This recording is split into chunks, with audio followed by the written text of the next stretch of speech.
A big thank you to Franco Trading Enterprise. Still, folks, Papa Path here. We're entreating you to go there. Walk into our branches this morning and grab yourself some television screens. We've got very, very large ones that you can use. And also, we've got air conditions, refrigerators, microwave, and we've got phones for you as well. So please do well and visit us this morning as you go about your daily activities. If there's the need for you to get any of those gadgets, Franco Trading Enterprise is the place you want to get them because they're quality and affordable as well. And you can visit our branches here in Accra and other places as well. Give us a call on the numbers you see on your screens. Better yet, you can also download the app. It's the Franco Trading app, and you can get to have all the information that you need. And our website is www.francotrading.com, and you can also get all the info that you need once you visit the website. Franco Trading Enterprise says, come to us if you need to buy any of the gadgets that makes your life very, very easy. And we're talking about quality here. We're grateful this morning. News Flash is proudly brought to you by Franco Trading Enterprise. Still, phones, Papa Pafie. We entreat you to send your messages to us here on the show. You can do so on our WhatsApp line. We're streaming live on Facebook as well. You can also send your messages over there in real time. We're going to be reading all of them here on the show. This morning, we've got two major issues to look at. The CJ issue, and yesterday, unanimously, Supreme Court dismissed the application of an injunction on the committee that had been set to, look at the seeking of removal of the CJ from office, the petitions that were sent. Now, that's yet another defeat. Moving forward, is the CJ eventually going to resign, or she's going to go all throughout? Now, the former Attorney General insists that they're going to go throughout this process. We'll be looking at it here on the show. And also, President John Dramani Mahama has estimated that he's going to roll out the policy for the 24-hour economy. They're looking at July, and they're starting off on the Volta Lake. We'll find some more details on that and where the funding and all of that will be coming from. But I've been joined in the studio this morning by very distinguished gentlemen who've contributed immensely to the development of this country by way of espousing the opinions and views here on this very show. And it gives me much pleasure to always have them here on a Thursday morning like this. Dr. Dixon Adomako Kissi is here with me this morning. Doc, how are you doing? I'm doing quite well. Happy to be here. Granted, times are quite tough. Times are quite tough. In fact, fair enough. I know we'll go into many things. One key thing I want to leave with Ghanaians is that the economy is not just the foreign exchange. As it stands now, produce prices are quite unbearable for many of us.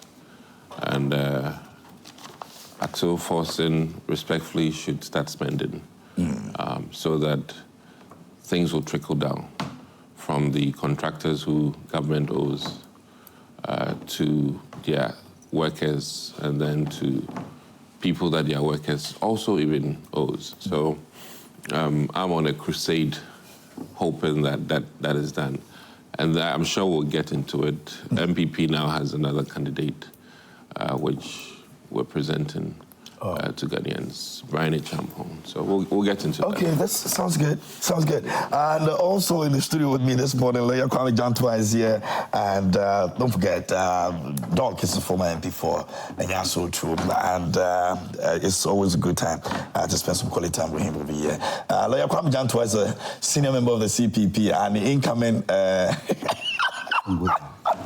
I hope you're good this morning. I'm not going. Ordinary floor member. Ordinary floor member. He isn't though. What is doctor? He's a big deal. Wait. I'm not here. The program is not for you to discuss. For incoming. What is Doc talking about? This is for incoming. That produce price. Things are high. For economics to start spending. When did they leave office? Oh. How many months ago? 5 months ago, barely. But things not hard then. Well, we admit Wasn't it even harder then? Really? We should stop this mantra, things are hard, things are hard. Things are hard, but you were there. Why didn't you make things easy for us? Yes. Why didn't you make things easy? It's only five months. Did, actually. Did they? Yeah. If they did, they would have been back. Wouldn't they? No, look, let's call a spade a spade. Where we are now, emanates from the continuation from where they left off. That's where it emanates from. Let's all find a way of doing what? Of making things easier. We can't always... So we can't talk about current situation. It's not about current, it is how you talk about it. I can sit down and say things are hard because I haven't been in power for the last 30 years. So I can say, my party hasn't been in power for the last 30 years. So on both sides I can say things, but you just left there. And look at the challenges we went through in your time. Wait. Some were real, some were brought on by yourselves. So let's try as much as possible to sort these problems out together as a nation. I understand the opposition's point, but let's be real about some of these things. John Mahama's government has been in power for how much? 5 months. 5 months. 5 months. Do you think things would turn around in 5 months? No. Did we expect the exchange rate to move so quickly down in 5 months? Nah. We didn't. Yeah. We didn't. Let's call a spade, please. Okay. Let's try. And you see, he's one of the people in the MPP who say it as it is. That's why I like him. He says it as it is. Whether it is true, whether he feels they are going the right way or they're going, he has his way of saying it.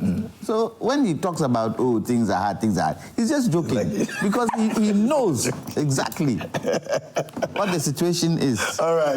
Leah, thank you so much for joining us this morning. And also, Mr. Osem Kwame Griffiths is here with me, and I hope you're good. Yes, doing very well. And I want to remind my brother, it's not just the exchange rate that is getting better in this country. Inflation is going down.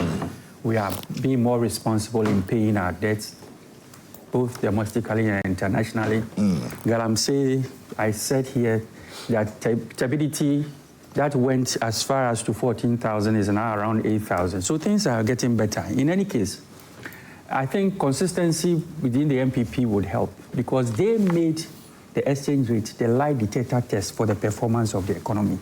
In other words, if you lie about the economy, it is the exchange rate we should refer to as to whether you are being, prudent or not in managing the economic affairs of this country. So what are we talking about here?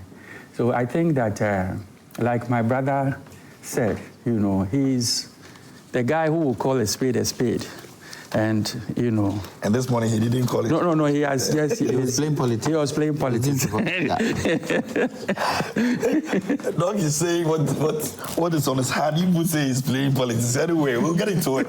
But let me go on the front page of the newspapers. I've got about 3 of them over here. Let me run through them quickly and then we'll move on. Daily Graphic this morning says that tax exemption irregularities hold public officials accountable. PwC senior partner speaks from that, and also Supreme Court dismisses CJ's injunction application. Page 13 has got a story on that. We're looking at that this morning. Borrow only for revenue generating projects, Teka says. So Professor Ikuya Brichum chairs 18-member NMC. That's the Daily Graphic this morning. Government approves 200 transformers for ECG, and assemblies engage traditional leaders to resolve land disputes. That's at the back page of the Daily Graphic. The Ghanaian Times this morning says wailing teeth gnashing at Ramsar site as more than 100 houses bulldozed. And that's the Ghanaian Times this morning. Supreme Court dismisses suspended Chief Justice's injunction application, and President receives 24-hour economy policy draft, Voter Lake Corridor to be major driver, and the reconstituted National Media Commission sworn in. Page 12 has got a story on that as well. And the back page, it says government committed to strengthening research development. Minister says so. Bolga MCE inaugurates 201,599 Ghana cedis Soko mechanized boreholes. That's the Ghanaian Times of this morning. The National Inquiry says the government to scrap weekend demurrage charges at the port trade minister. The trade minister says so. And Parliament to probe into COVID funds. Japan PDS scandals has got the majority leader of Parliament, Muhammad Ariga, captured over there. And free SHS for private schools also next academic year, Dr. Pak. And National Youth Authority warns against sale of free apprenticeship forms, and the syndicated loan delays cost Ghana $840 million US dollars. Cocoa Board CEO says so. 24-hour economy is both a destination and a program, says Mahama. So that's the national Enquiry. That'll be all for the newspapers this morning. Now we're getting to the major issue. The suspended Chief Justice Gertrude Tokonu has suffered yet another defeat in an attempt to halt the proceedings by the 5-member committee set up to probe the three petitions that seeks to remove her from office. On Wednesday, May 28, the Supreme Court unanimously dismissed the injunction application against the committee. The ruling was delivered in a few hours after her supplementary affidavit was also struck out unanimously by the court. All right, so that's what we're going to be getting into this morning. But quickly, maybe we can do 1 minute on the Ramsar site demolition. I don't know if you've seen some of the footages. We played a few of them this morning. Yes, let me admit that we're in an environment awareness sort of month. There's a lot going on in the world with regards to environment. Yeah. And Ramsar site, which has been, as it is, an area that is supposed to be conserved largely for even birds, which move from other parts of the world to our end during winter. And more importantly, we're in an area where Accra gets flooded, naturally because of our proximity to the coast. And I think that most of the people at Lakeside who got drowned, or as it is, had their belongings flooded and all that, will certainly understand the reason why this exercise is important in terms of blocking waterways and how that really affects many lives. So as it stands, one house or building in a waterway may be affecting many upstream. And we've seen it. We've seen it through Akosombo Dam spillage. Yeah. We've seen it, and I think Wager Dam will be spilled in the next few days. And it's disheartening, for people to even consider buying land in these areas that are designated as places of conservation. And it's not just, what kills me is that it's an international area. So it's not necessarily just Ghanaians who are embarrassing. It's an indictment on us in terms of our respect for nature. And I must say that there's something fascinating about, other people who bequeath millions of dollars with the interest of conserving portions of land for reasons that many Ghanaians do not appreciate. And I don't know when we'll get there, where it'll be so clear to you that, you know what, if I build here, I'm causing havoc to many people. And my own life is also at risk. You don't need anybody to come and tell you. Your own life yourself. is at risk. Yeah. And that all that you're putting up here, you're literally building in a waterway. And listen, there are many other places in Accra that people are actually filling waterway to build on it. And that is just unimaginable, but it's been done. And I hope that people make sense and behave themselves and come to an understanding of why this is needful. And forgive me, I must admit that in my past read-up on Ramsar site, I understand that the Army generals, forgive me, there are people in our society who should know better, who have bought and acquired land over there. And I would not say that there are no politicians there. I would not say there are no men of God there. What I mean by that is pastoral, imams, and all kinds of religious people. There are no, quote-unquote, people in illegal activities, who have acquired land there. So every aspect of our society, you find people who, through some ingenious, unacceptable way, have acquired land. And as for the traditional people, they'll sell you even the sea if they could. and I think that is a problem. So this seeming disaster is a disaster that was going to even happen. If not this, rain or water would have caused havoc to owners of these facilities. And the regional minister has been paternalistic in the sense that she's been a father figure to put her children in order. And I must say, she's got balls, okay? This is a woman with balls, and quite impressive, I must admit. But more education through the various assemblies need to go on for people who either give permits or people who encourage or delay in destroying these properties that are in waterway. And sometimes you need more than a political will to do this. So I think this is a major thing. Okay. Now, any flooding incident, people need to engage and let people know that, listen, these are some of the reasons why people further up the stream are having floods.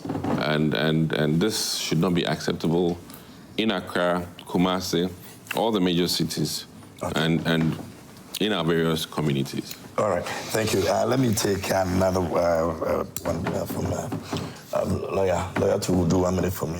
Griffiths will also do 1 minute for me, and then we move to the major issue. Good morning to our viewers, the panelists. Are you saying that the people didn't know that where they were building their properties was wrong? Oh, I'm sure they did. Exactly. Exactly. It's the idea of putting it up. I don't think taking it down. I don't even think it should end at the demolition of those buildings. It should go right down to the people who gave them the permits to build there, straight away. As if they have permits. Well, whatever the case is, somebody must have monitored what was happening. That's what I'm saying. If they have permits. No, even if they didn't have permits, somebody's responsibility is to make sure that it doesn't happen. So it should go right down there. For the minister having balls, it's way overboard. It should have happened ages ago in their party, in their time. Everybody should try. If anybody is going wayward, they should be. Which side of the bed did you sleep? I slept on the right side of the bed. Today he's on you today. I slept on the right side of the bed. I slept on the right side of the bed, and I have nothing against the MPP. As I keep saying, I have tons of relatives in the MPP. We're talking about Rams. My mother is even MPP, so it's not a problem for me. But I'm saying that we need to do the right thing, and I think the minister is following what the president wants to happen. I'm sure she's not doing it out of her own accord. The president wants that to happen, and it's happening. It shouldn't only be Ramsey site. It should be all those areas. I don't think it will be possible, but it would have been beautiful. The tallest building in Accra is which building? They say the tallest building in Accra is which building? Isn't it the bank building now? Is it the bank building? No. Now it is. No. The Bank of Ghana is... No. So which one is it? Is it the ones near President Kufuor's house? What's it called? Those colorful buildings. Oh, I see. What are Villaggio. Villaggio. That particular area is a gathering point for water from a brick down into Accra. It's built. So now water tries to find its way. And you find flooding all over the place. Can we break those down? Yes. Can we break those down? We can't. That would be some serious balls. Yes, that would be some serious balls to do that. Serious balls. And I don't think we should leave it at Ramsey sites. We should make sure But you see, the other thing is that the government also too has responsibility. What is that responsibility? Clear the drains. Clear the drains. Because on that particular road that I talk about, small rain, the whole place is messed up. The whole place is messed up. So in as much as yes, they're doing the right thing by breaking people's houses down in waterways, they should also do their part by clearing the drains so that water can flow. And we should also, and I'll end on this, we should also stop doing narrow gutters. All the gutters that we do, we should at least open it and cover the top. Because we don't have enough space. All those space of the why don't we have to create space? Why don't you have? Did you ever think the motorway had the space it has today? You never thought so. It has a huge yes. So through engineering, we can do it. But I give kudos to the minister for being able to break it down. And look, when I hadn't seen, I just saw it this morning on your screen in the production room. Yeah. Boy, some money has gone into putting those buildings up. It is painful, no two ways about it. But who caused some? Who caused some?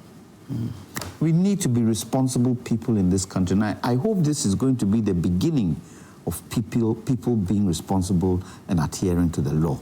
I always say, in this country, personalities take the place of the law. The law should take the place of personalities so that things can be done right. Okay. Well, there isn't anything that hasn't been said already.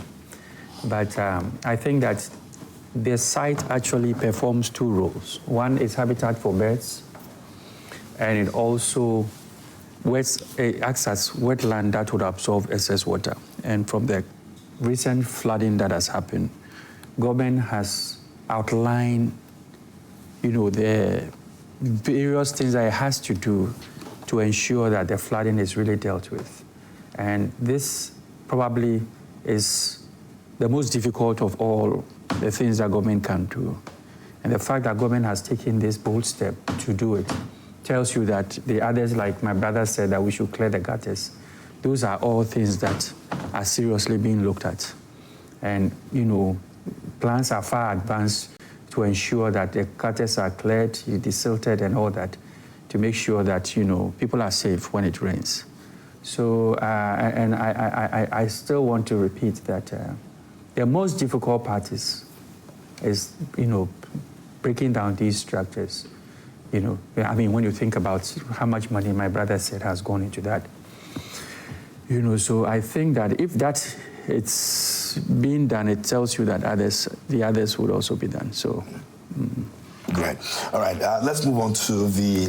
Nobody should go behind and go and do some wuru in there to stop them from doing it. When they come and bribe, you don't take the bribe. You do the work that you're supposed to do, period. That's where we'll have issues, but I hope we don't get there. Anyway, let me start over you, Doc. Did you see this happening, the CJ's dismissal of the application happening? Is it something you saw coming? Well, she's hitting a snag in the sense that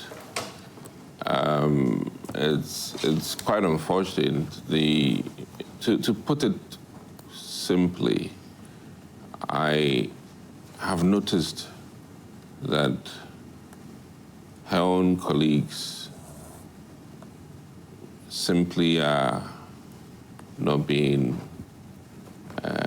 reasonable with her. I mean, I'll just as blunt as it is. And I've seen justices protect their own to some extent in the past. And I say that with the greatest of respect to the judiciary, that they maintained the rights and privileges of the accused. In this case, I'm a bit jittery and a bit concerned that almost every scintilla of plea that she's made, everything keeps being not accepted. And I want to, as it is, look at it from an ordinary man's perspective, that she's she's meeting a panel that she's deeply concerned about the written opinion of one of the members, and the fact that she was also sitting on a case related, or that she had a varying strong opinion to one of the panelists, and she's expressed it, and it's falling on deaf ears, and I worry. It's almost as if, forgive me, they are not listening to anything that she's saying, and mind you, even the person who is seen shooting somebody down, I mean, certainly still has rights and should be afforded the rights. That's how the law works. Even if there's substantial evidence, it doesn't mean that people should lynch you. And I worry with that regard that the rights of an individual who's being accused of a wrongdoing must be very well protected. Every country, you're measured by how you take care of the vulnerable. And let me add that, unfortunately, the NDC administration is becoming known for making judges vulnerable. And I would have hoped that they would have stayed away from that because of not recent past history, but the history of some of their key actors, pre-PNDC, NDC. You now can't dissociate the NDC administration from being a party that makes judges vulnerable, and I think that is worrying from a brand image perspective. If you look at the MPP, we presented Georgina Wood at some point in the wisdom of His Excellency, the late Professor Mills. He agreed that though there were petitions which were seemingly political, he didn't want to go that path, and that the CJ had to be protected based on the rights and privileges of that seat. And so, yes, there are people who do not like maybe the processes or some of the things that the CJ has done, but that position, that chair, needs to be very well protected. You think she's not being protected enough?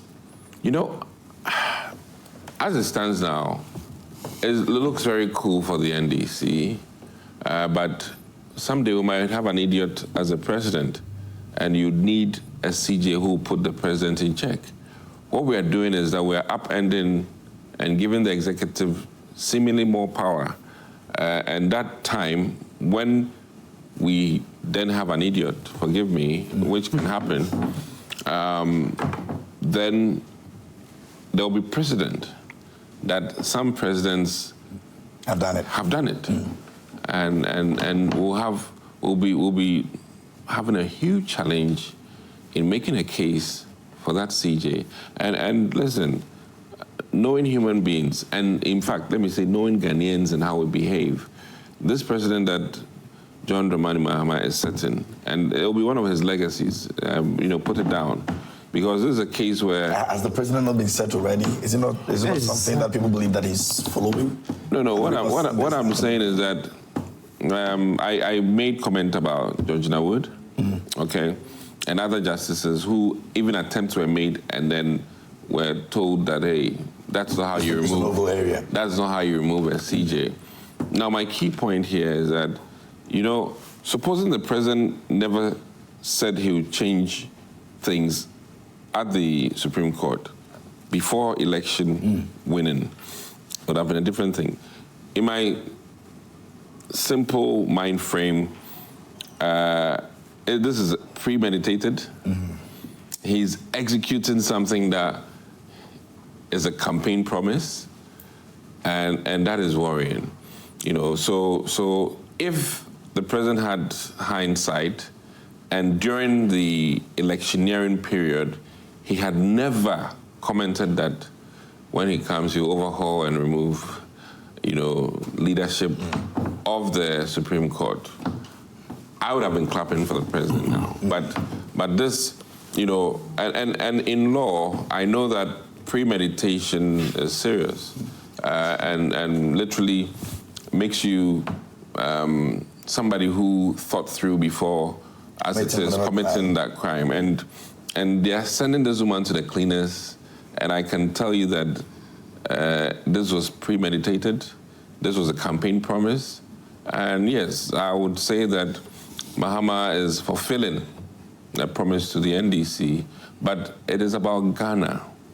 And once you become president and you take the oath, your decisions no longer should be just about promises to the NDC.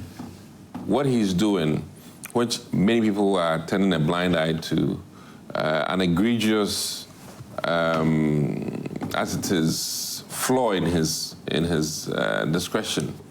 And he's at liberty as a president to have that discretionary power to, as it is, even suspend somebody when the person has not even been heard.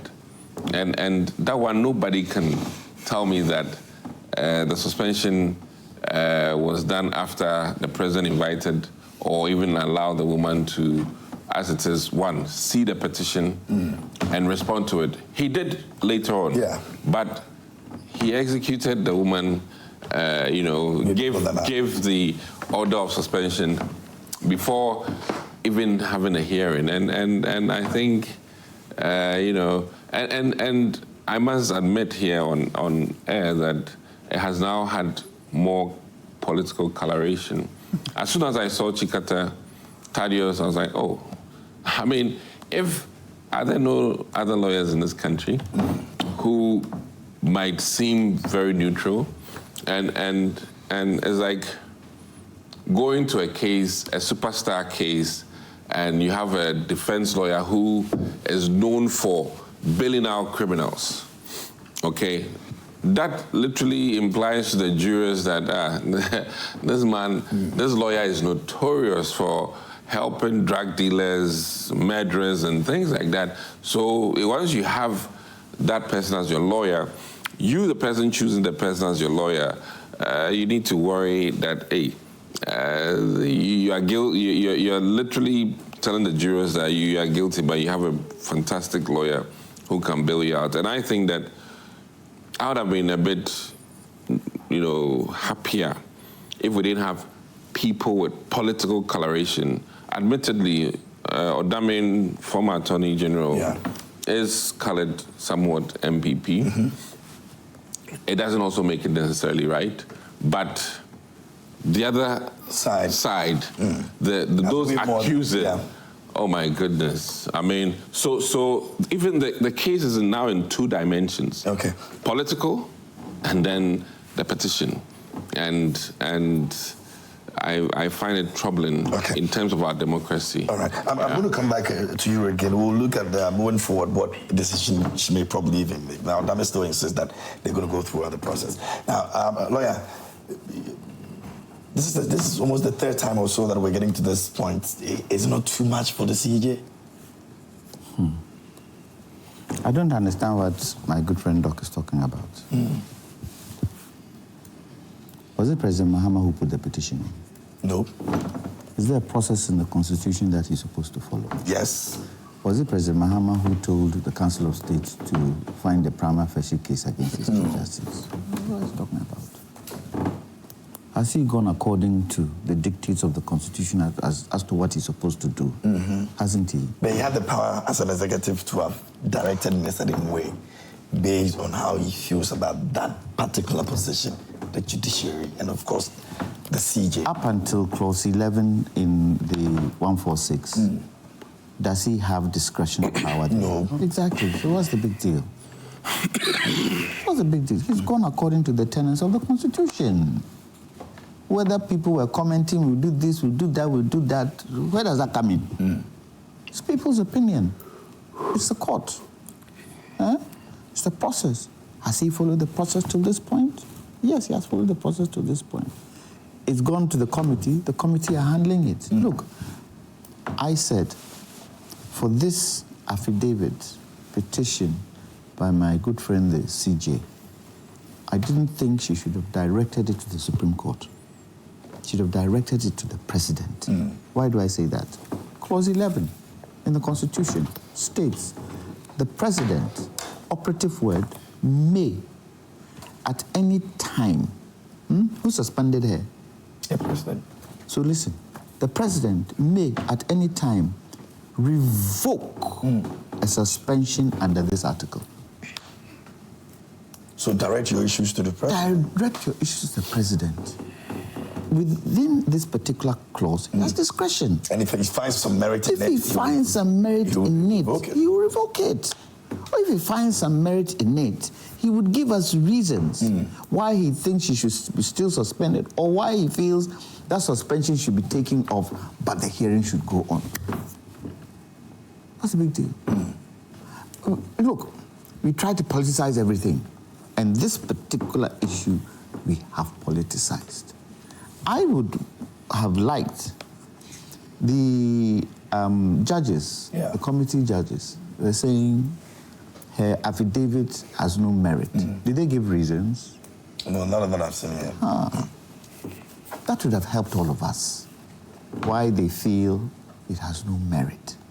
Because within the affidavit that she wrote out, there are factors of fundamental human rights in there. So that is a cause. So I thought they would look at that step by step, go through it with a fine-tooth comb, let the people understand why they feel there is no merit in her affidavit. And then if they all voted against it, then we move on. Look, there are much more grievous things to talk about than having to ponder on this CJ issue all the time. In some countries, you won't hear it. And this is where I go to clause 8 of the Constitution, 146.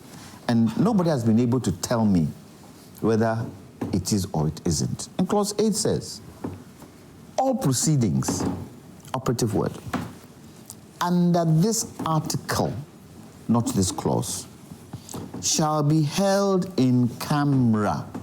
Where do the proceedings start? Do the proceedings start when the president gets the petition, when it's on his desk? Is that where the proceeding starts? If the proceeding starts there, that should be in camera. No, so? Meaning this thing should go on without any media coverage or anything. But we don't know where the in-camera here starts from. And I would have liked a situation where the Supreme Court would be able to interpret this particular clause for us to understand better. Because you see, quite a lot of commentary is going around. And maybe the CJ is also fighting for what she believes is right on her side.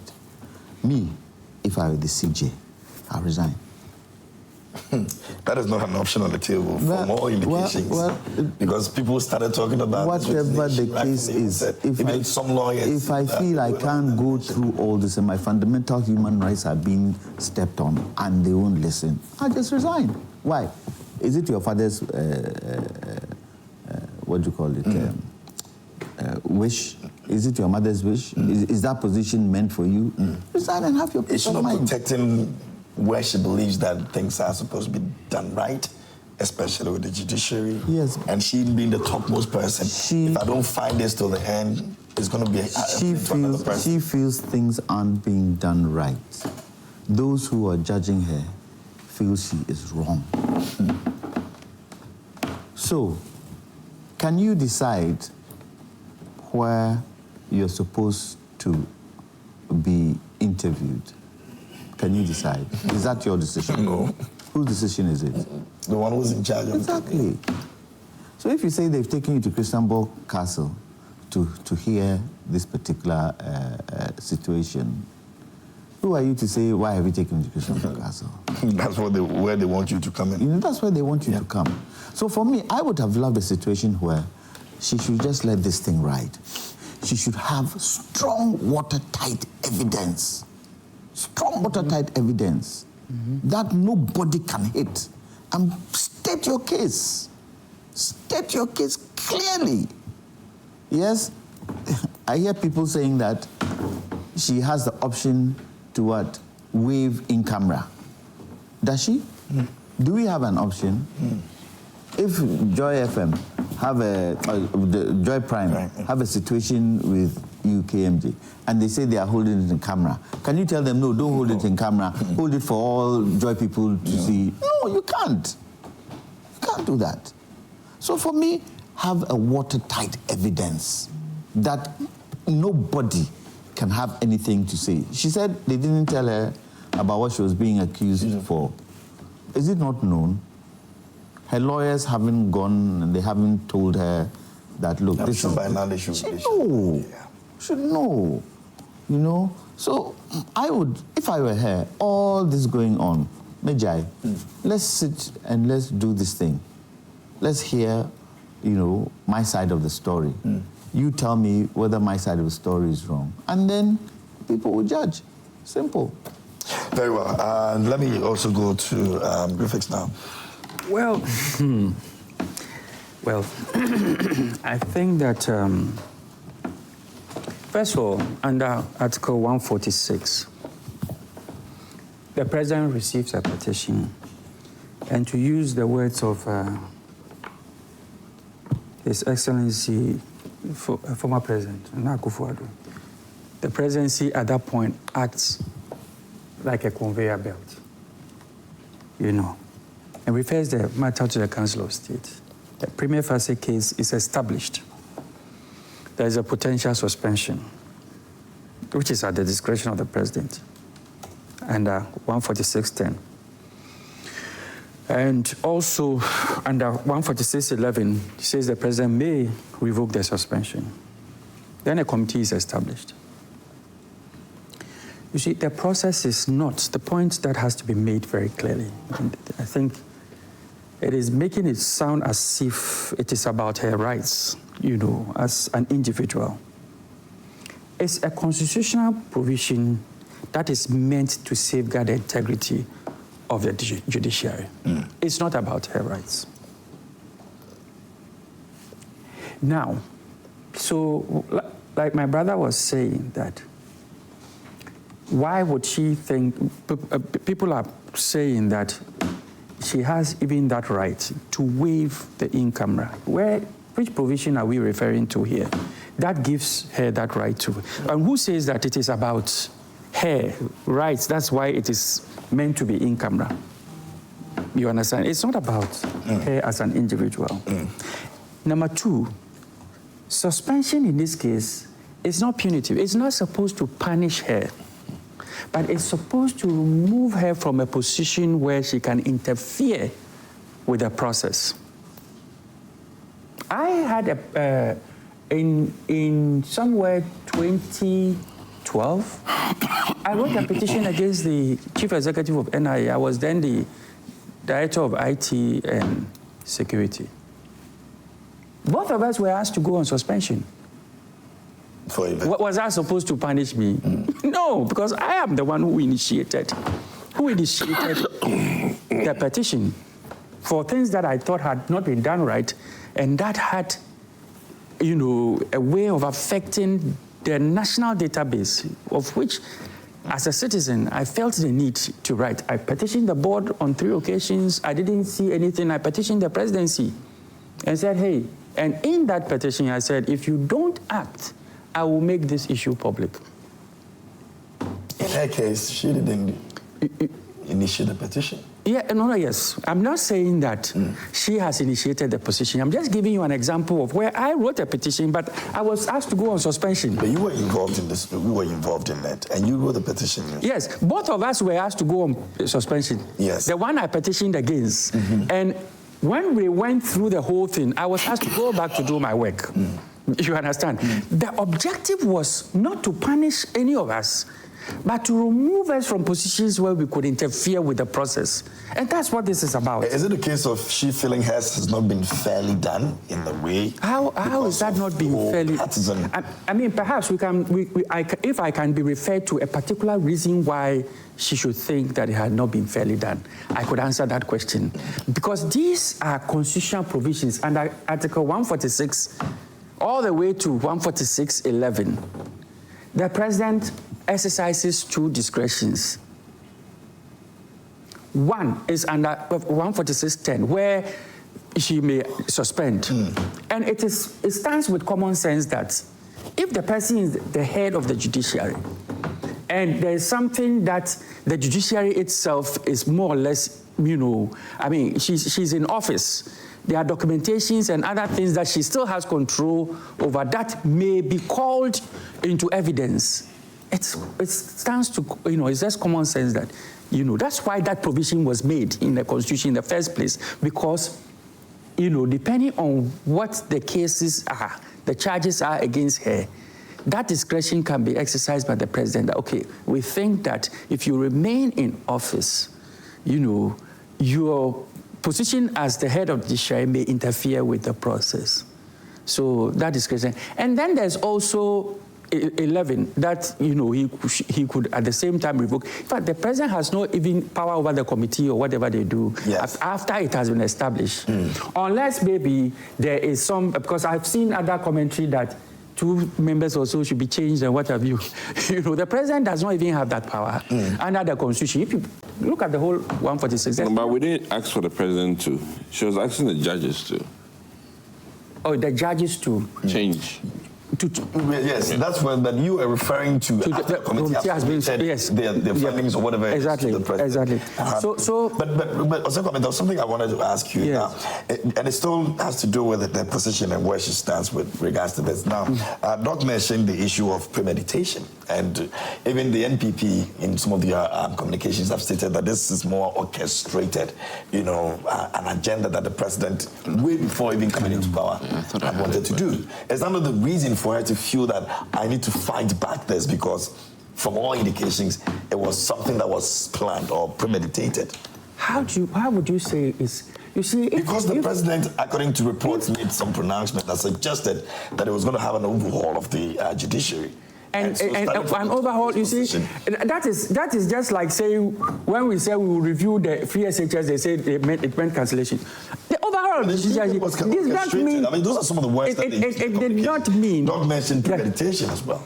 And besides that, if there was a petition against the Chief Justice, one petition against the Chief, perhaps you could argue that way, that maybe somebody who felt there are 5 petitions against the Chief Justice, which is unprecedented. 5 petitions against the Chief Justice from people from all walks of the society against the Chief Justice. And perhaps if we had, like they said, every part of this is supposed to happen outside the view of the, the public, but somebody like Professor, what's the name, Professor Isaiah, or I don't want to mispronounce his name. These are eminent people in the society that, would say it as it is. You understand?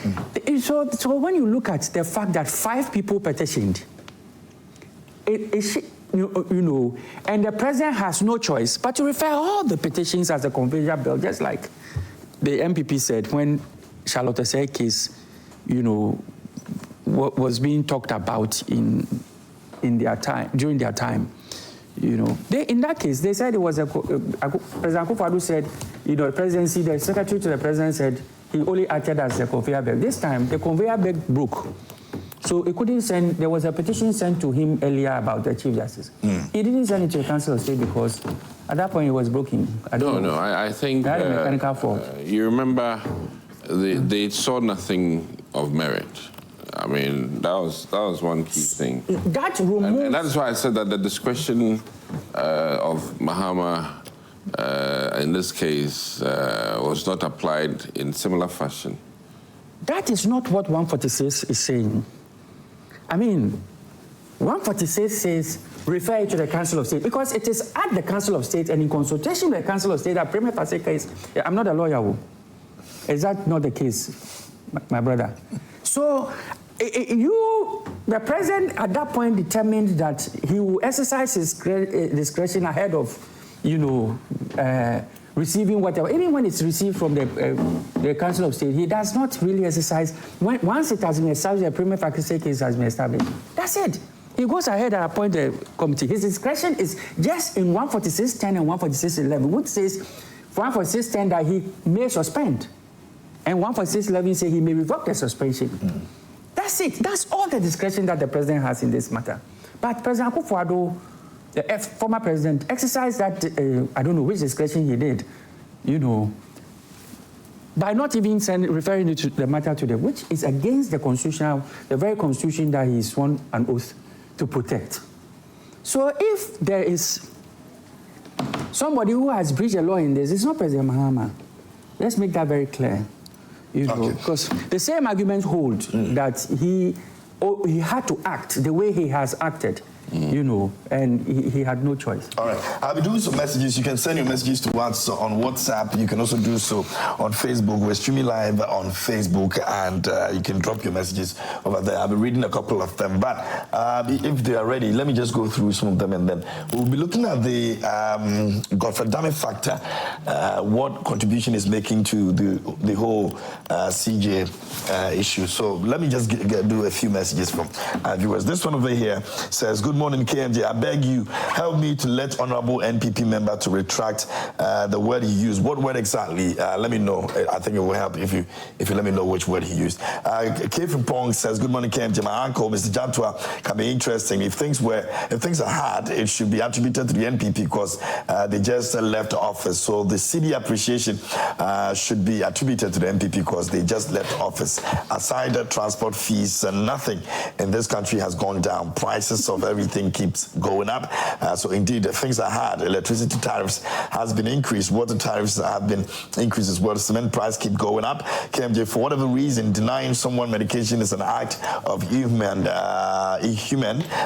for whatever crime one to me has alleged to have caused. It does not warrant any person or group of persons to deny him from getting his medication. Whoever recommended Anisansa Dali for appointment should be held responsible for the disgrace brought upon the presidency. I commend President Mahama for his swift action by revoking appointment. This the reason why vetting of appointees are very, very important." All right. Gariba Akonsi from Tamale says that, "Good morning, KMJ. Did I hear Mr. Kwame Jantua and his allies saying that if they were the CJ, they would have resigned?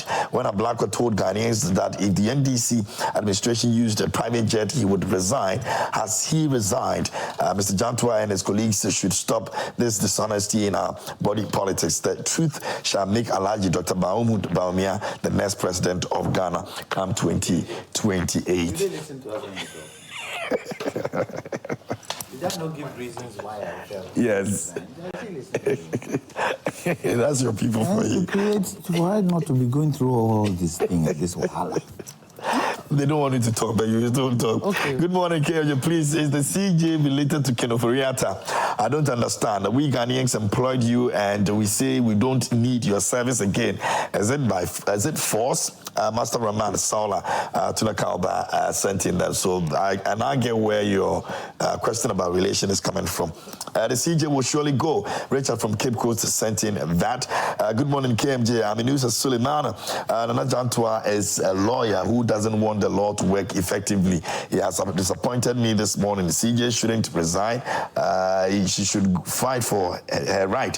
Who killed the judges is still in our mind. Okay, let me go to Samit Boache, and he sent this one. It says, Mahama, who campaigned on a platform of change, has failed to deliver his promises of free education and feeding programs to the good people of Ghana. He assured us that headmasters would receive funds to purchase goat meat and chicken for students. However, the current free education coordinators lack a clear understanding of the cutoff point for students. Now, as we witness the appreciation of the cities, we expect to see significant improvement in our daily lives. This includes reductions in cement prices, internet bundles, and electricity bills, as well as payment to contractors and salary increments.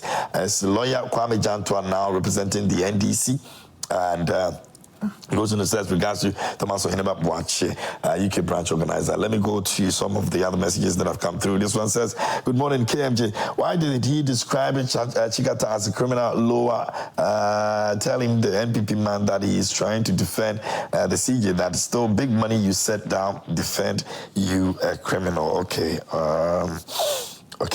Let me go to this one over here. It says, Chief Justice case is taking so long. We all know the NPP is fighting hard for her because she always supports them. NPP, you can cry and cry. The law is the law. Now she's crying for justice. Let the law work. Why NPP is coming with funny analogies, trying to massage and twist the law. We are not babies. The next one over here says, good morning, please. I like lawyer Kwame Jantua. He's always on point. May the good Lord continue to bless him. Tell him I have been following him and time. He's live on TV. Please, Father, I want your contact. I'm pleading with you. His contact that you want, don't worry, you would address that. Good morning, Mr. Host. I want NPP Eugene to know that NDC respect judges. NDC build bungalows for judges, and NPP pull them down and build a pledge cathedral. Okay. No, I'm not. That's not the name of the CJ. I don't think you're doing any good to the CJ, no. Good morning, Joy Prime. I would like to know the thoughts behind the arguments being raised by the NPP rep. Is he telling us that because the issues about suspended CJ, so her case should be treated differently? Nobody's above the law. If she knew very well that she has done nothing wrong, she should go ahead and face the panel. Why is NPP members crying more than the bereaved? And go to the next one over here. This one says, good morning, KMJ. The scenario the NPP communicator paints when an idiot comes to power is exactly what Ghana witnessed, aided by the CJ. Kobana in Takrade sent in that. This one says, good morning, KMJ. What next after the building broken down? Is there any form of using the broken down material to level the place or what? I think it's just not enough for breaking down buildings, but deliberate effort to have permanent solution to Accra flooding must be seen to be taken serious. With the suspended CJ, I thought she said the law is the law. Why does she want it changed this time? Stephen Opoku in his Keep the Short Camp sent in that. Another one over here says, it's a campaign promised by the NDC to remove the CJ. Ghanaians gave the NDC overwhelming 57% votes and almost 2/3 of seats. Now, meaning Ghanaians gave President Mahama the mandate to remove the CJ and many more such promises. Give Mahama room to reset Ghana. Patrick in Accra sent in that. This one says, good morning, Prime TV. When you come to and you name the Brim Basin and wetlands that have been destroyed by illegal mining and buildings, same as the Dansuman Ramsar site holds natural water. Birds and other species from the whole world during winter has filled and buildings erected there. The place has been filled with sand so much that you virtually walk from there to Malam Market and McCarthy Hill Junction, which is dangerous to our survivor in Accra. We have quantified everything, monetary value and no love, our country and Mother Nature. Sad Manakwesi Odame in name sent in that. This one says, good morning, Joy Prime. Nobody's saying that Samijan fee is okay. I think that's an old one. Let me go to this one over here. It says that, good morning, Joy Prime. The removal of the Chief Justice, Gertrude Tokonu, was premeditated, predetermined long ago in the opposition by the President and NDC. Out of abundance of the heart, the mouth speaketh. JDM, Sirin Ketia, NDC Chairman Bande, Deputy General Secretary, all said it that the CJ must go, followed by the EC Chairperson. This is how they are resetting Ghana. This is a dangerous precedent because anytime there is change in government, a new government will change the CJ. I think CJs should also be elected like the President and the Speaker of Parliament, because CJ is also the head of the third arm of government. The acting CJ shouldn't have paneled at the bench, and she shouldn't be on the panel for fairness, because he has been a beneficiary of the suspension. We'll live to see NDC won't be in power forever. Emmanuel Meg from Petsi in Ho West District. So you were talking about the Chief Justice Bafubone. All right, let me go to this one over here. And it says, hey, Nana Kwame Jantua, the leader of the Convention Democratic Congress, the MPP only had issues in governance from 2022. Did you remember they performed better in the previous 5 years? Why did you chastise them? Today, the new government is only 5 months old, so we should spare them and not hold them accountable. Can you count the number of scandals in these 5 months? Come on, man, you can do better. And that's from Ike in Koforedia. Ike. Good morning, my name is Bibi. Good work, please never stop this exercise. There's a huge waterway at Aplekuma, Mahia Road. I can see foundation there, so please try stop them. I'll do the last one and then we'll move on to some conversations. Now, good morning. Eben from Kwabinya, CJ Tokono Panie, talking of right being abused, as they say, time really changes power. So soon she has forgotten being among judges that said birth certificate can't prove one's citizenship.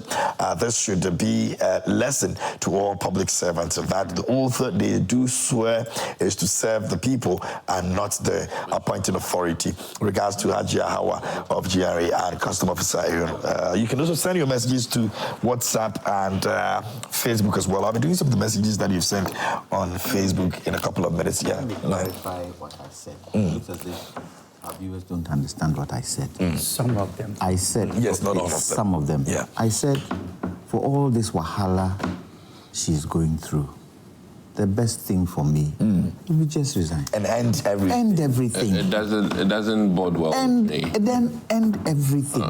You know, if you have brought a petition, an affidavit, and you feel that affidavit has some merit, and the court is saying, we don't think it has merit, and you feel it is not sitting well, I think that posterity will judge her for how she fought. And I think that in the interest of future CJs, this fight she's putting up is remarkable and is necessary. But it's beginning to look like a losing battle, right? No, but it doesn't. So if you are defending yourself, you defend yourself to the end. Yes, you defend yourself. They haven't taken it.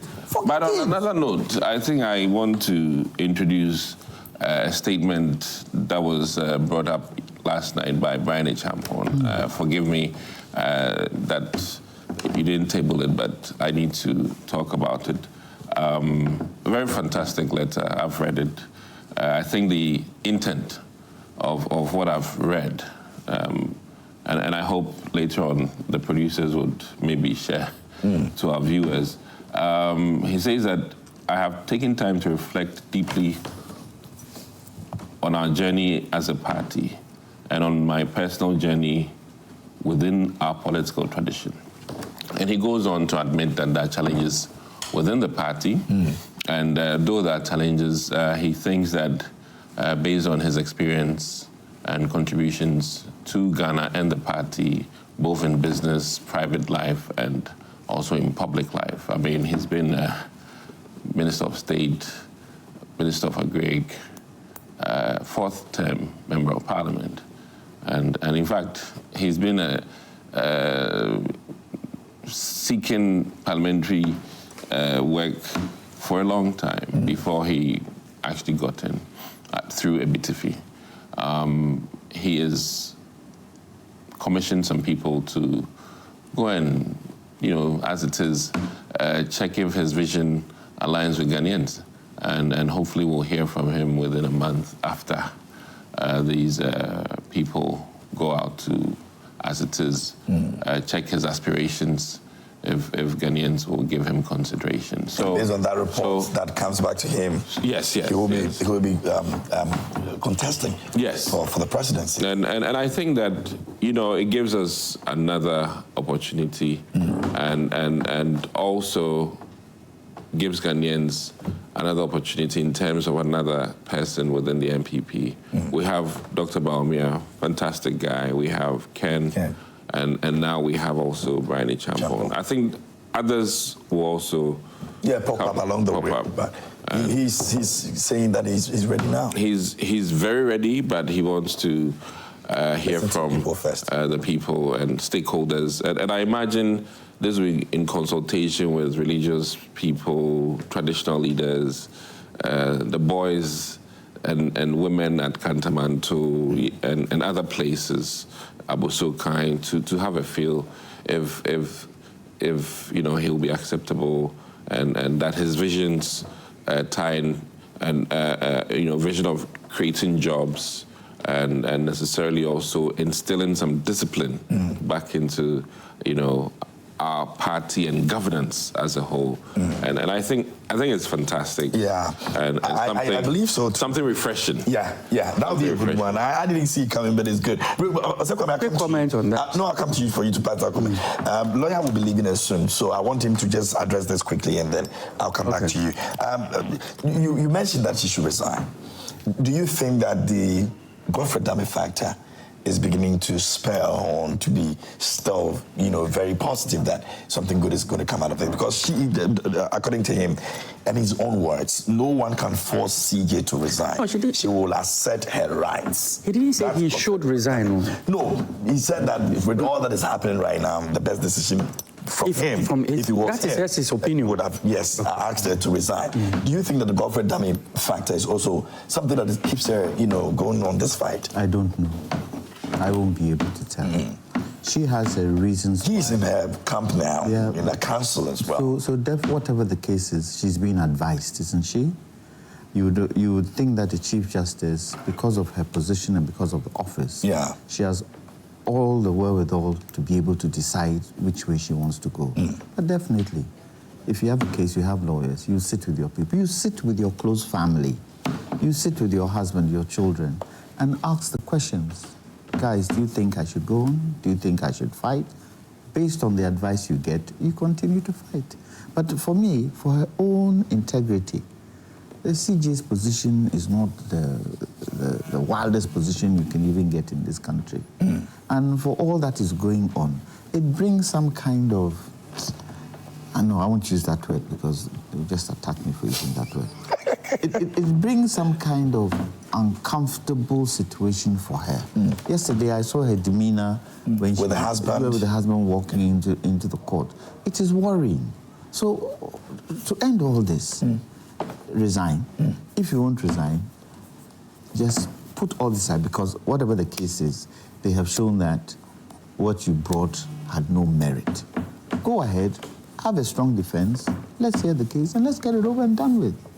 For me, it's simple. Okay. The rigmarole is just too much.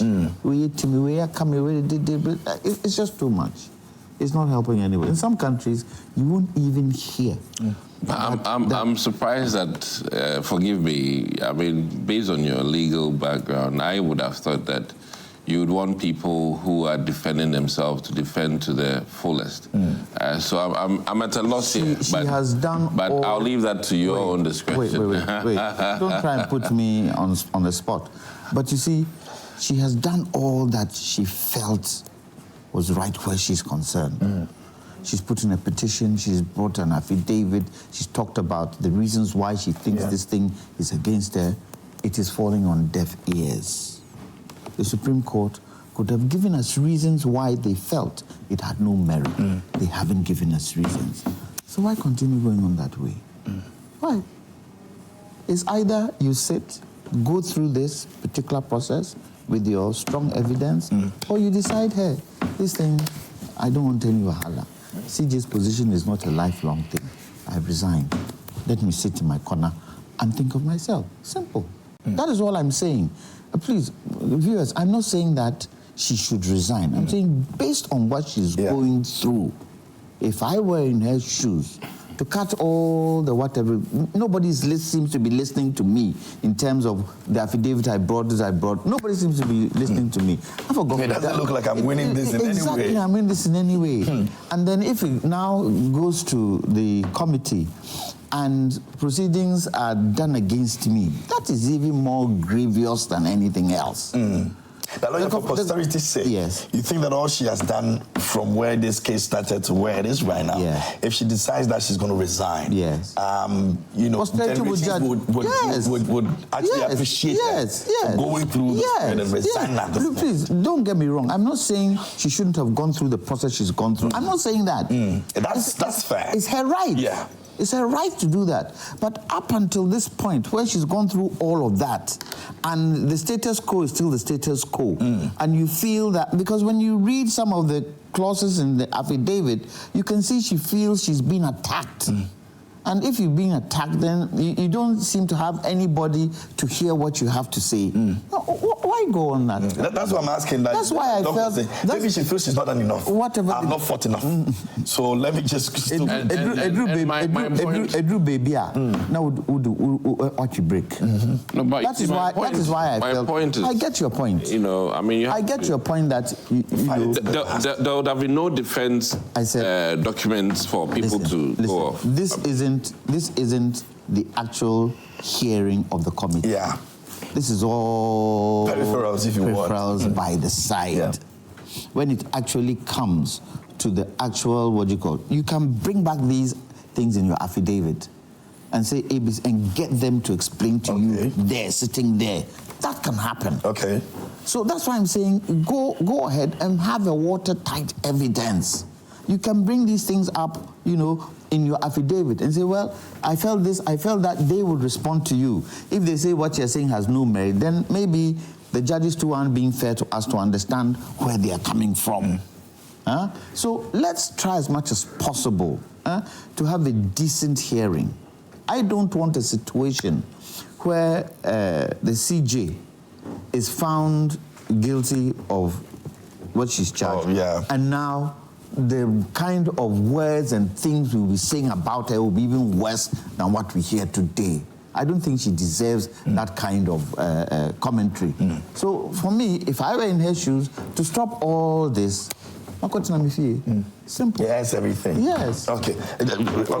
Let me just quickly comment on this one, and before I quickly comment on the other Bina Champon issue. First of all, you want to comment on that one? Yes, I would. Just wish him well. I wish him well. I will wish him well. I'm not going to say... But you know, they are both into computing, so I'm sure he has a soft spot. Very soft spot. Let him say his I wish Bina Champon well.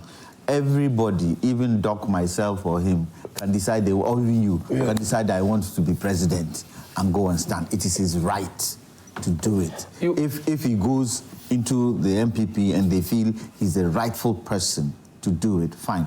I would have thought, you already have somebody you brought up. I would have thought all MP people will rally behind Dr. Bawumia and push that agenda. Push it and push it strongly. Because he's been there, he's been in government, he's seen all these things, he's learned from it, and he's a better person. The way President Mahama was there, went into opposition, and has now come back. He has learned in that duration of opposition. So for me, if I were in the MPP, I would suggest that let us all follow Dr. Bawumia. Irrespective of who wants to stand, let's come follow him and push the agenda. I understand President Akufo-Addo is not supporting him. He's supporting, I don't know, is it Brian? Who is he supporting now? I understand he's supporting somebody else. But there hasn't been a fallout. Well, but that is what I hear. That's what I hear. You'll be able to tell me. That's what I hear. But I would have thought that they would come together and support one candidate, especially when the NDC is bringing a new person. Follow it and push it forward and answer all those questions that gave question marks in the last elections where Dr. Bawumia is concerned, and move forward. This particular issue where others are going to come in is going to muddy the waters, and all sorts of things are going to be said which doesn't help anybody. Because right now, the MPP should build confidence within the people again, and that's not going to be easy. Bring a new person. Brian Champon himself has his own idiosyncrasies that people don't like. that people, because you need to get a candidate who the people would also agree to. Yes, your party might agree to that person, but the country might not agree to that person. So for me, you know, so you know, I'm sure it's the reason they want to go on the ground. You know, Dr. Baumia. You know his what the opposition have said about him, what the good and bad of him. Consolidate, support, go with one candidate, and let's see what happens. Okay. First of all, a quick comment on the suspension. What my brother said is not that she must resign or she should resign. She's only saying that if I were in her shoes, I would have resigned. So it's such a comment that is stating what she thinks would have been the right thing for. I mean, others will say, we think she should resign and save the country, and attribute it to all sort of reasons. Save the country money, save it from this. That's not what he's saying. He's saying that, even though I also tend to agree with what my brother is saying, that the fight that she is putting up is not a fight for herself per se, but for the position that she's in. So he feels that he must continue. But I just want to clarify that he didn't say he must resign. You know, it's a suggestion. Number two, Brian and I have a lot in common. We are both into technology. That's why I said you'd have a soft spot. We both served in the U.S. military. Oh, I see. You in the U.S. military, people don't know. Until recently that things have changed. You do 1.5 years in the U.S. and you do a year at war. Afghanistan. So it would really challenge you, no matter. And I was looking at Trump give a speech to the military that time. I was looking at Obama do the same during his time, and I see the faces of the soldiers sitting there. And I can almost tell that you can see in their faces, and you can never relate to that, how much sleep they wish they would be sleeping at that time. I mean, you can go to bed for 24 hours and that would not be enough. It's really challenging. So we've done the rotation together. We've shared the same general orders. I didn't know. We share the same general order. We've all recited every morning the rifleman's creed. This is my rifle. There are many out there, but this one is mine. Without me, my rifle is useless. Without my rifle, I am useless. You see, these are things that you know, inculcate into yourself. It brings that brotherhood, you know. Oh, I see. That nothing can, the bond that nothing can. So I wish him well. I believe. I didn't know all of this. Oh yes. Well, you've learned. No, I mean I didn't know. I didn't know. I was in Iraq. I didn't know. You know, I've said. Looks like you may consider him for advice. So I wish him well. That'll be two technology people. I think, you know. So I wish him well. That's all I can say. And we will also prepare for the likes of him by making sure that we will have a candidate. With rifles or what? No. The likes of him to ensure that we have a candidate that will ensure that, you know, our party becomes competitive enough, you know, to win the elections. All right. Shall we move to the 24-hour economy conversation now then, once we're able to exhaust this? Doc, I don't know if you still would want to do 2 minutes before you leave. Okay. Your time is your time. Yes. Since you believe in us, that's where I'm starting from you. Yes. I've read what the president said. And for me, what is exciting is using of the Volta Lake. The Volta Lake, yeah. The Volta Lake is being used now by BOST in terms of refined petroleum products to the north. And I think we should use the Volta Lake more. And the Volta Lake should be some kind of a tourist place and a place where people can have activity on the Volta Lake. When you go to places like Spain and you look at how they do, and even Nigeria here, their boat club, when you go there, the boat club is on one of the rivers. And you see all these luxury boats parked there. Yeah. People are having fun on the... It was one of the islands that I visited when I went there. Yes, and I think it would be a good thing to raise the standard of that area. I think within there we have these island communities, right? Yeah, the island. All that. It would bring some development there. It would bring electricity to some of these islands, and it would blow the place up. So I think based on that, that would be good. However, it has to be planned and planned properly. Can't make a mistake with it. Cannot make a mistake with it. And the connection to the north makes it even better, because then people don't always have to use the road. We can go by ferry right from there, right up. And we should be able to use our waterways, especially coastal. We don't have railways. So even if we bring ferries in, you can travel on a ferry from Accra to Cape Coast, from Cape Coast to Takoradi, from Takoradi to Elubu. You can use that line. So I think it's a good thing. And if the 24-hour economy is going to deliver this, then why not? Yeah. But yes, knowing Ghanaians, Well, we will bastardize it to a certain point and ask all the questions.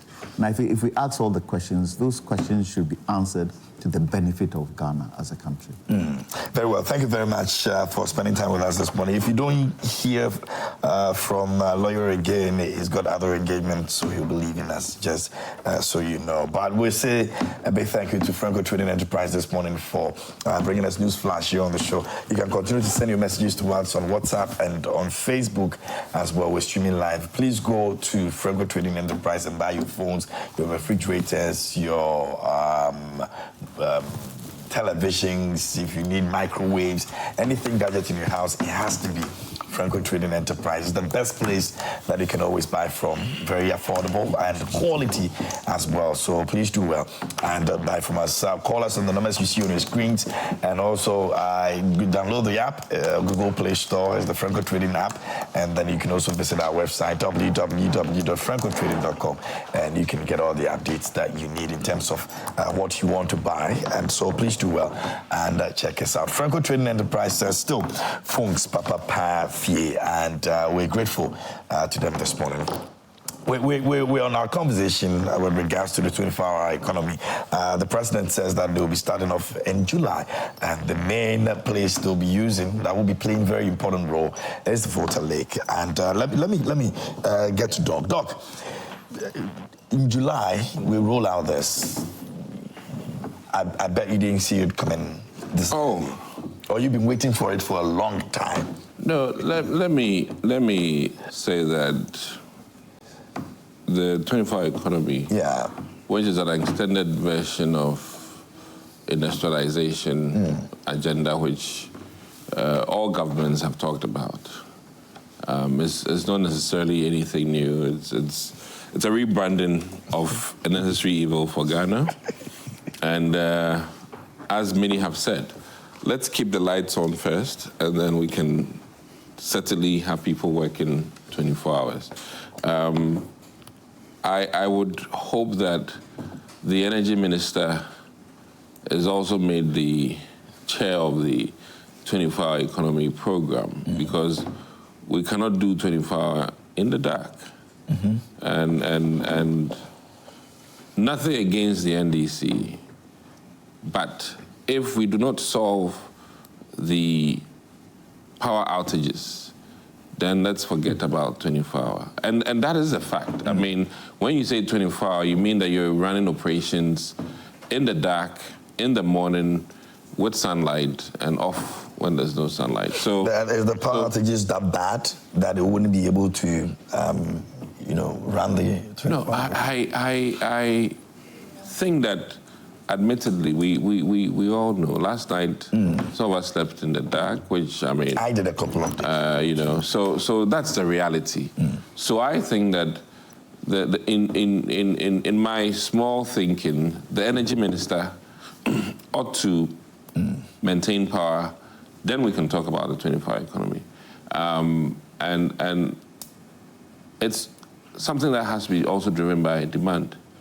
There's nothing fun having your petrol stations running 24-hour and then nobody comes to buy petrol. There's nothing fun selling wache at night and nobody's coming because there are no workers on the street. So as it stands, I think, I mean, the concept is relevant for Ghana. However, let's have sustainable energy first. And I think, borrowing from Asidu Nketiah's words, that we will have to have power before we can do 24-hour economy. And I didn't say this. This is the chairman of the NDC party. I'm borrowing his words.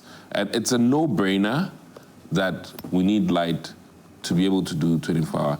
At least you give us light during the day, Impo.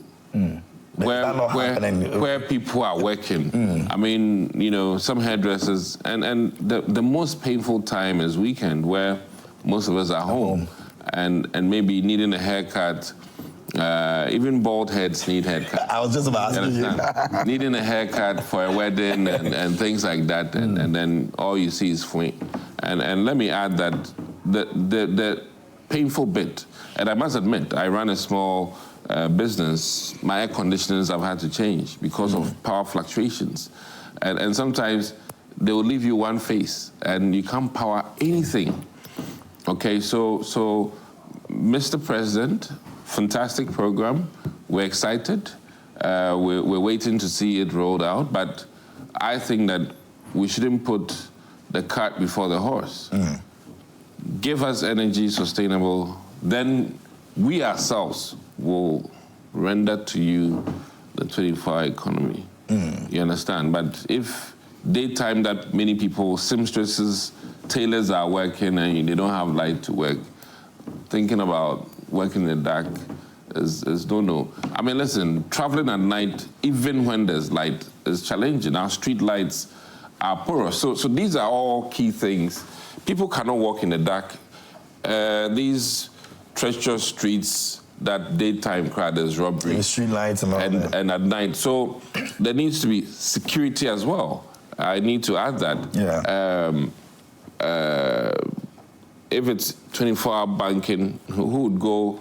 Even banks want to close early because, and then the mobile money vendors, they try and close by 6 because if they don't close before dark, some people will come after them for their money. And, you know, we've had cases of robbery even during the daytime. So I think that very key, I'm doing advisory work for free. Very key is energy sustainability. The energy minister should answer to Ghanaians that he is going to be, giving us sustainable electricity and street lights, which are very essential for the safety of people walking to the supposed 24-hour work or driving to the supposed 24-hour work. Street lights, places that need to be lit have to be lit. And then our security should be enhanced to ensure that petrol stations, ordinary businesses feel safe to open or operate at night. And Volta... Yeah, the Volta Lake, the Volta Basin. Well, let's see how it goes. But, there are many parts of this country that are even running 24-hour, but they don't have light.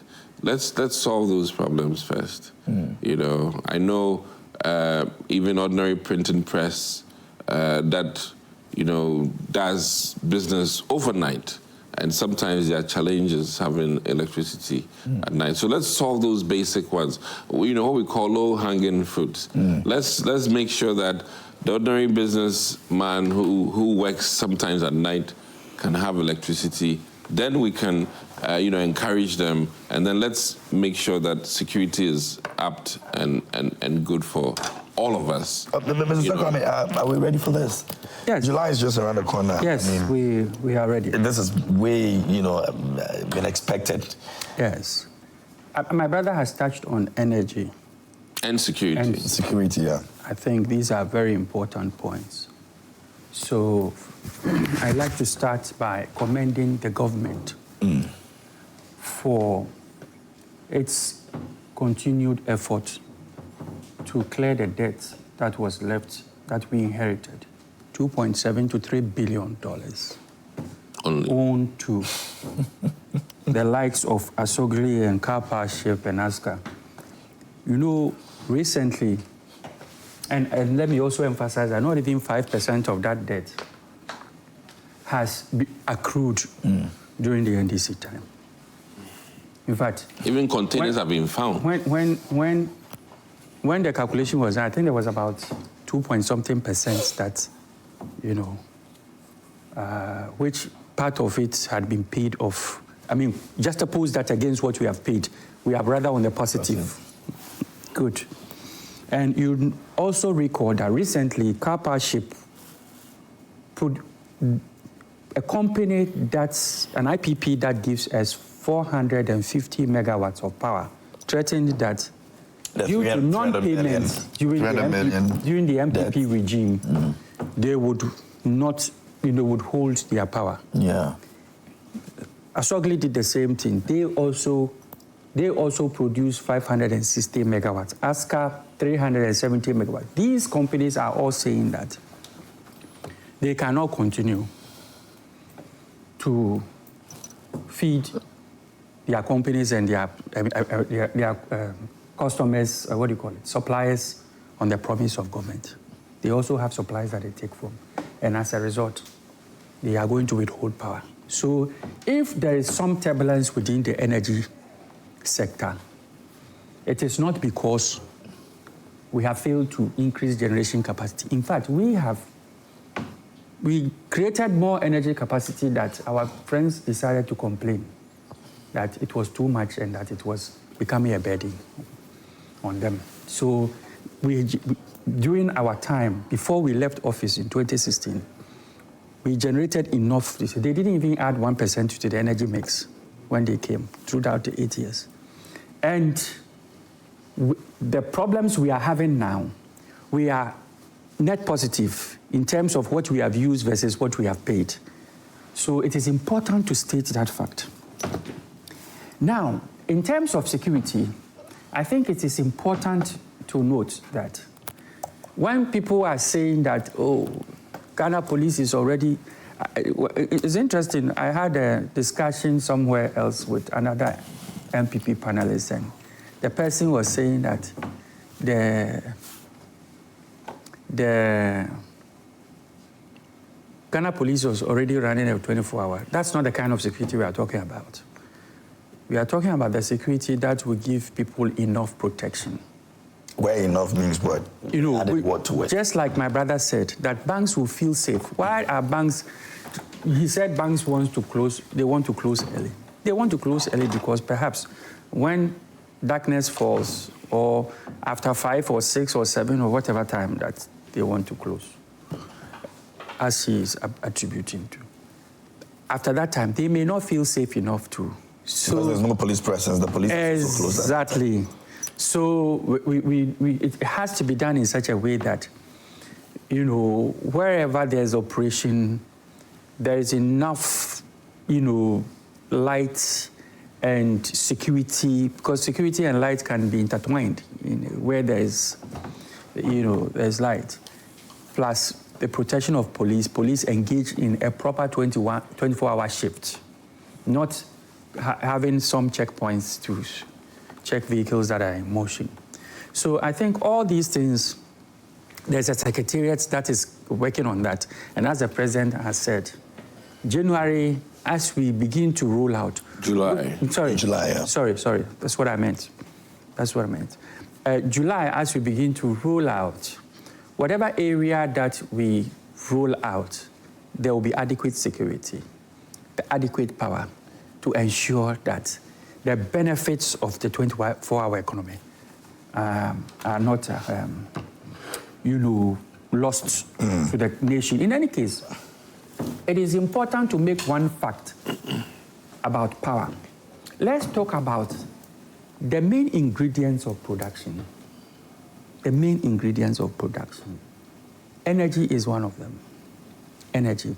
And the reason why other nations have been very successful in adding to their economy by running night shift is because, do you know that the plants that generate electricity, they don't go idle. there's a whole sequence that may take about 4 to 6 hours to power down a power plant. And that process can never happen every night.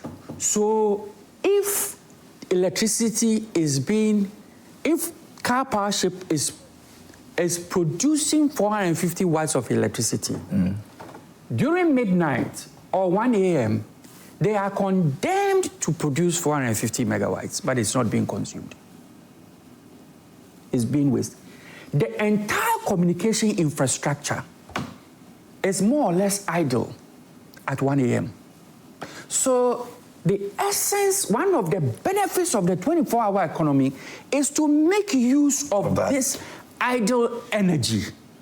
So it actually defeats the argument my brother is making that assuming car power ship takes off like they've threatened to, because the MPP failed to pay them during their time. I want to make that point very clear. And they take off 150 megawatts. There is still enough energy to run at midnight. So the doomsaw, whatever that they have brought, I mean, whatever they are talking about, is rather something that, should encourage. I mean, power is one of the reasons why the 24-hour economy is critical. That is why we say that we are going to bring meters that will not only measure how much power you are using, but what time you are using the power, so that we can have a reduced rate, extremely reduced rate. So we're going to change our for the likes that are burning metals and using high capacity, energy to produce these aluminum pans and what have you. Rather incentivize them to operate that time whilst the entire energy grid is going to waste. So it's possible we'll change our meters. Yes. To make way for this. Especially those that are going to operate within the 24-hour economy. So that... So all hospitals? I'm not a member of the Secretariat. Let me make that point clear. In case, you experienced... But Kolebu can't pay the... So I can't give you the entire the nitty-gritties of what they intend to do. But please let them know. Just telling you. Hospitals will need it. Yes. So I can't sit here and say this is with absolute degree of certainty that this is going to happen. We're letting them know. So job creation is, when you say job creation, they say, hey, job production and what have you, it must be by demand and what. Look, do you know there are certain products that the world can, the marketplace is not just the country but the world. I talked about the sale of IT services to the rest of the world. India is making as much as 200 billion from that. Do you know that just about a week ago, Trump was on the case of the iPhone CEO, accusing them of building factories across India, because India created an incubator of IT entrepreneurs, and they are cashing in big time. China has done the same thing. Singapore has done the same thing. So throughout the world, there are certain products that, because of globalization, I can sit in my office, in my home, and work in any part of the world. If your lights are on. Of course, if your lights are on. But you promised that. You promised to keep the lights on. Of course, we are promised to keep the lights on. So we hold you by that. So we are going by that. We are doing exactly that. The United States, 30% of the U.S. labor workforce work at night. Sydney, added 70,000 through their 70,000 jobs of people that are just working at night. So and look at Dubai. You go to Dubai, in certain parts of Dubai, you are working there in the night, just like you are walking on the street of Manhattan. It's like, there's no difference between working there at noon and midnight. It is still the same.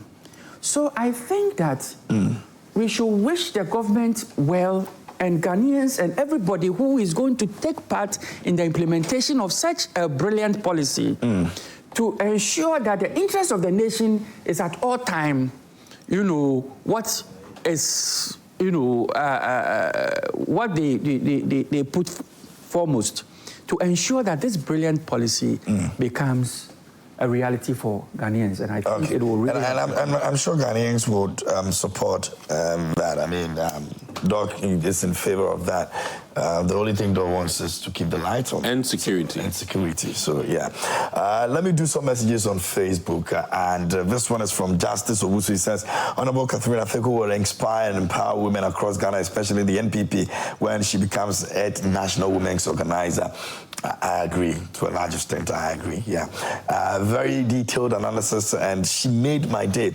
But where was she all this while? The women's wing of the party has been too silent. So she had a very, awesome interview with Joy News, and I think she espoused intentions with regards to some of the things that this person is raising. And so, yes, I totally agree, and I'm sure Doc agrees to that as well. Honorable Catherine Afeku. I actually don't even know the people running, so I know her, but I don't know the others. The others. Okay, then choose her. Gary Abdullah Konsi says, who is sacking the Chief Justice, Tokono of Ghana? President Mahama is sacking the Chief Justice, Tokono of Ghana. Okay, so he asks the question, he answers the question. He answers the question. We want it to be on record that the Chief Justice, Tokono of Ghana, was sacked by the President Mahama, period. It would be unwise for anyone to suggest to the Chief Justice, Tokono, to resign. She's a smart woman who knows her right.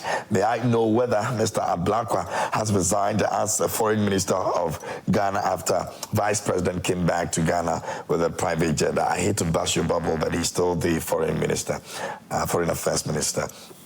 The teacher, Kojo Tepa, Susu, says that power is transient and 4 years is now 3 years and 6 months. Do your worst, but power will change in due time. You can change the entire constitution with your majority, but it can be overturned in due time. Even killing one to me will not destroy the elephant. How can the introduction of sanitary pads be celebrated with jubilation when free SHS is heavily criticized? Teach the girls how to fish and not give them the fish, which is not sustainable. Greetings to Mr. Owusu Bempa, the Inshiaso constituency chairman, hopeful, and chairman Odononko Pia Koka. Another one of a year from Musabato says, no one is denied a suspended Chief Justice her constitutional right to defend herself, but it's becoming evident that this might be a deliberate strategy to delay the process because the legal gymnastics of filing injunction is just too much. At the end of the day, if the case lacks merit, no amount of maneuvering will change the outcome. It will still amount to nothing. All right. And Samir Buachi says millions of Ghanaians are asking, and I'd also want to know if lawyer Kwame Jantua now represents NDC and ignores his party. As regards to Thomas Buachi, he said several times that he's not an NDC member. Aaron Babakoko Komisa says, good morning to you. A stronger city can lead to reduced inflation. When the city appreciates, the cost of imported goods decreases. This is particularly important for Ghana, a country that heavily relies on imports for essential items such as fuel and machinery. As import prices drop, consumers can benefit from lower prices for these goods, ultimately contributing to a decrease in the overall inflation rate. For instance, in recent years, Ghana has faced inflationary pressures due to rising global prices. However, the appreciation of the city has helped mitigate some of these effects, making everyday goods more affordable for Ghanaians. And Hamza Jr., the maestro, says, good morning, watching live from Nkwanta, Oti region. My name is Masaudu Hamza Jr. Capello. The suspended Chief Justice should know that the law hasn't changed. The law is still the law, so she should face the law, and the noise is too much. Okay, the very last one over here says, and it's coming from the Ministry of Zephaniah, and it says, from the Ministry of Zephaniah, the Millennium and Trump royal family Zion Temple. He remains our political hero of capitalism. The ministry and its prophet warned Putin, a socialist and communist politician, if he dares spark war in Ukraine. And Prophet Zephaniah, Magnus Trump, the Honorable Donald Trump, prophet of God, the Lord of hosts, and his ministry has warned Putin, saying he will be humiliated than the first fraudulent invasion attempt if he spark war war in Ukraine again. The Lord and his ministry and his army will defeat Putin without recording a single death. Now, okay, so he goes on and on and on and on. Well, Donald Trump has given Putin 2 weeks to respond to some of the issues that you're raising over there. Yesterday on CNN, he kept insisting that he would only have a cause to react in 2 weeks based on how Putin addresses this issue but they are goes about it. They are giving the Russians a field day when it comes to cyber attacks because the entire budget they have is going towards the southern border. And not enough professionals are being engaged to ensure that, you see, the reason why Putin is doing what he is doing is because he's more or less blackmailing the United States because they have had a lot of infiltration into systems in the United States in such a way that they now have too much information and can do a lot of damage. Yeah. So you see, so he thinks that, you know what? There's some sort of power. Yes. And besides that, from 2016, the influence in the elections, you know, by putting out certain things against the Democrats, because they felt that they would want a certain kind of president to be there. Now, so who, in their view, would more or less, you know, pursue their agenda, you know, on Ukraine and other places. So I think that the coming days will be very interesting. It will be. Let's see what happens. Our time is up. We're going to be going, and yeah.